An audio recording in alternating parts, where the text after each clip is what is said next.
Na familia za watu 16 waliopoteza maisha yao katika ajali ya barabarani kwenye barabara kuu ya Webuye kuelekea Kitale mapema wiki hii zimepokea msaada wa takriban milioni 135 zitakazowasaidia kugharamikia matibabu na mazishi. Akizungumza wakati wa hafla ya kuchangisha pesa katika eneo bunge la Webuye Mashariki, Spika wa bunge la kitaifa Moses Wetangula amezihakikishia familia hizo kuwa serikali itaendelea kuwasaidia katika hali hii ngumu, huku akibaini kuwa watahakikisha barabara eneo hilo zimefanyiwa ukarabati ili kuimarisha usalama wa abiria barabarani.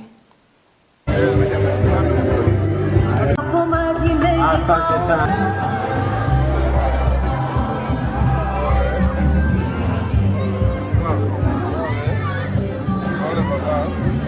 Magari itakuweko, kila familia itapewa gari kusaidia kupeleka miili nyumbani. Hasa ile familia ilipoteza watu nasikia 6, familia moja. Kwa hivyo nikisimama hapa nawaletea rambirambi za rais wetu na serikali ya Nairobi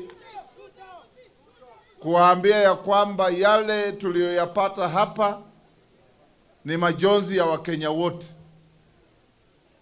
Pia nawaletea rambirambi za bunge letu la kitaifa ambao niliwapa nafasi kuomboleza katika bunge na wakasungumuza kukemea ulaghai na uzembe wa madereva barabarani na kusababisha vifo. Tayari nimemwambia waziri wa barabara kwa haraka iwezekanavyo lazima akuja aweke matuta ya kuzuia speed katika hii barabara.